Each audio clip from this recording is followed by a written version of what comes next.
Bismillahirrahmanirrahim. Assalamualaikum warahmatullahi wabarakatuh. Alhamdulillahirabbil alamin. Segala puji bagi Allah pencipta alam semesta.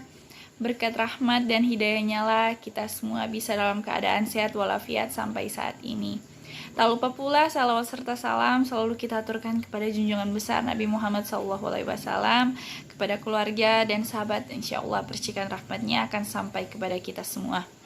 Nah, yang terhormat Bapak Adriandi Kasim, SHI MH, yang saya kasihi dan saya sayangi juga teman-teman H1A dan orang-orang yang menonton video saya.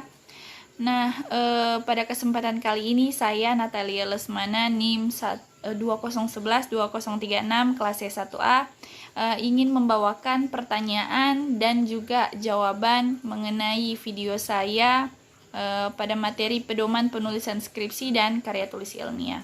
Nah, kita masuk pada pertanyaan pertama, yaitu jelaskan cara penulisan daftar pustaka dalam karya tulis ilmiah. Nah,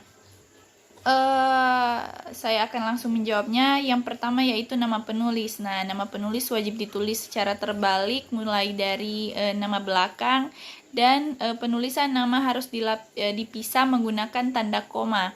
Jika nama berjumlah lebih dari 2 kata, maka urutan penulisan dimulai dari nama terakhir lalu dilanjut dengan nama depan dan nama kedua. Nah, yang kedua yaitu tahun terbit. Nah, penulisan harus berupa angka, tidak berupa kalimat. Yang ketiga yaitu judul buku. Nah, ditulis sesuai dengan penulisan judul asli, termasuk penggunaan font kapital di setiap kata, kecuali kata penghubung, serta wajib menggunakan font italik. Khusus kata tugas menggunakan huruf cetak biasa. Nah, selanjutnya yaitu kota penerbit. Yang selanjutnya yaitu penerbit. Nah, sebagai pengingat, jangan lupa sertakan tanda titik 2 antara penulisan kota penerbit dan penerbit buku tersebut. Kita lanjut pada pertanyaan kedua. Di sini ditanyakan apa arti dari rasional yang terdapat dalam ciri kebahasaan karya ilmiah. Nah, arti rasional dalam ciri kebahasaan karya ilmiah adalah bahasa yang digunakan dalam penulisan karya ilmiah harus dapat dipahami secara logika oleh semua pihak yang membacanya, alias tidak dikarang-karang atau hanya dapat dipahami oleh sang penulis karya ilmiah ini. Nah, pertanyaan yang ketiga yaitu ditanyakan di sini apa yang dimaksud dengan karya ilmiah populer. Nah, karya tulis ilmiah populer adalah karya tulis yang berpegang kepada standar ilmiah, tetapi ditampilkan dengan bahasa umum yang mudah dipahami oleh masyarakat awam dan layout yang menarik sehingga masyarakat lebih tertarik untuk membacanya. Nah, selanjutnya pertanyaan nomor 4 yaitu jelaskan pembuatan sampul depan skripsi. Nah, saya akan menjelaskan yang pertama yaitu judul. Nah, judul ini biasa terletak di paling atas dengan ketikan setting bold dan ditulis dengan huruf kapital. Untuk ukuran huruf biasanya 14 atau lebih. Nah, yang kedua yaitu logo atau lambang. Nah, logo atau lambang biasanya terletak di bawah judul. Untuk ukurannya sendiri ada yang ditentukan, ada juga yang bebas menyesuaikan seperti itu. Yang ketiga yaitu nama dan identitas penulis. Nah, nama penulis ini wajib dicantumkan disertai nomor identitas seperti ya NIS atau NPM atau NIM. Nah, yang keempat yaitu nama sekolah atau nama universitas. Nah, nama sekolah atau universitas ini ditulis dengan menggunakan huruf kapital dan bold. Khusus untuk universitas jangan lupa menulis fakultas dan program studinya.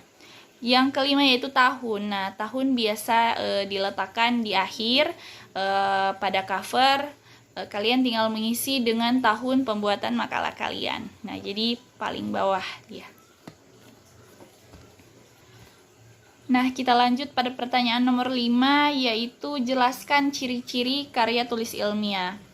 Nah, saya akan menjelaskan ciri-ciri karya tulis ilmiah. Nah, seperti berikut. Yang pertama yaitu reproduktif. Nah, artinya karya ilmiah ditulis oleh peneliti atau penulis harus diterima dan dimaknai oleh pembacanya sesuai dengan makna yang disampaikan. Nah, yang kedua yaitu tidak ambigu. Nah, ciri ini kaitannya dengan reproduktif. Sebuah karya ilmiah harus memberikan pemahaman secara detail dan tidak dikemas dengan bahasa yang tidak membingungkan. Nah, yang ketiga itu tidak emotif. Nah, artinya karya ilmiah ditulis tidak melibatkan aspek perasaan dari penulisnya. Sebab karya tulis ilmiah ini harus memaparkan fakta yang didapatkan dari hasil analisis penelitian, bukan dari perasaan subjektif dari penulisnya. Yang keempat yaitu menggunakan bahasa baku. Ya, harus. Dalam penulisan karya ilmiah kita wajib menggunakan bahasa baku. Nah, penggunaan bahasa baku itu meliputi setiap aspek penulisnya, mulai dari penulis sumber, teori, hingga penulis kesimpulan. Yang selanjutnya yaitu nomor 5, menggunakan kaidah keilmuan. Nah, penulis karya ilmiah harus menggunakan kaidah keilmuan atau istilah-istilah akademik dari bidang penelitian si penulis.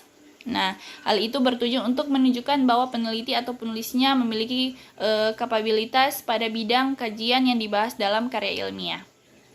Selanjutnya yang keenam yaitu bersifat dekoratif. Nah, ya, di sini artinya penulis karya ilmiah harus menggunakan istilah atau kata yang memiliki suatu makna rasional. Artinya penulis harus menonjolkan keruntutan pikiran yang logis dan kecermatan penelitian.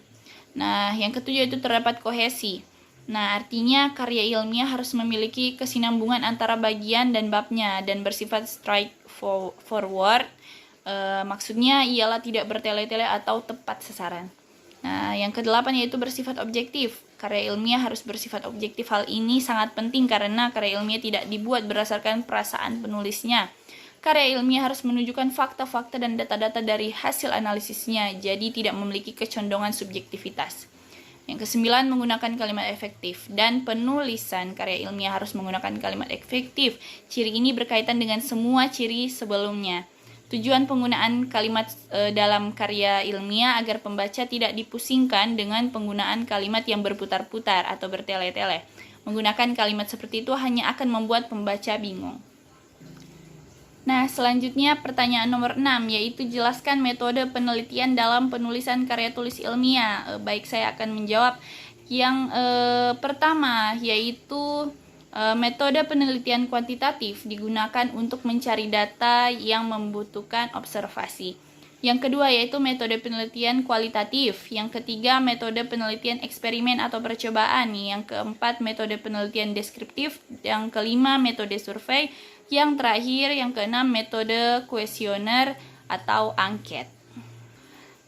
Kita lanjut pada pertanyaan yang ketujuh yaitu disebut apakah karya tulis ilmiah dalam lingkup perkuliahan oleh mahasiswa dan dosen.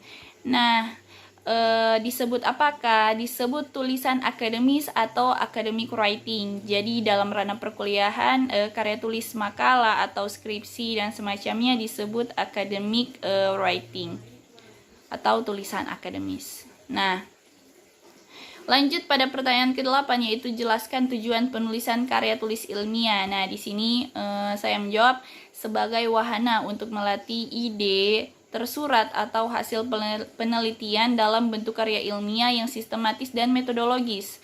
Makalah ilmiah yang telah ditulis diharapkan menjadi wahana transformasi pengetahuan antara sekolah, universitas, dan masyarakat. Nah, selanjutnya pertanyaan ke-9. Ya, apa saja struktur sajian sebuah karya tulis ilmiah? Nah, saya akan menjawab struktur sajian karya tulis ilmiah. Yang pertama, bagian awal. Nah, atau pendahuluan. Sebuah karya ilmiah merupakan pengantar, Jadi bagian awal itu sebagai pendahuluan yang merupakan pengantar menuju bab inti. Yang kedua yaitu bab inti, merupakan gagasan pokok yang disampaikan penulis yang terdiri dari beberapa bab atau subtopik. Nah, yang terakhir yaitu bagian penutup. Nah, di sini kebanyakan terdapat kesimpulan dari materi pada bagian awal pendahuluan serta bab inti atau bab 2. Nah, selanjutnya pertanyaan terakhir nomor 10 yaitu jelaskan cara pembuatan footnote atau catatan kaki pada skripsi. Nah, footnote atau catatan kaki adalah daftar catatan atau keterangan tambahan yang disertakan di bagian bawah halaman. Jadi kalau kalian lihat skripsi atau makalah, terus ada penulisan misalnya keterangan pada bagian bawah halaman itu. Nah, itu yang disebut footnote. Catatan kaki biasa digunakan untuk memberikan keterangan atau komentar, menjelaskan sumber kutipan atau sebagai penyusunan daftar bacaan atau bibliografi. Nah, cara membuat footnote pada Word, yang pertama itu letakkan kursor di belakang kata atau kalimat yang ingin ditambahkan footnote. Yang kedua, klik menu references AB1 footnote. Yang terakhir yaitu setelah melakukan klik pada AB1 footnote, maka Anda bisa langsung mengisi footnote di bawah dokumen. Nah, oke, sekian pertanyaan yang diberikan para penanya kepada video saya. Terima kasih banyak.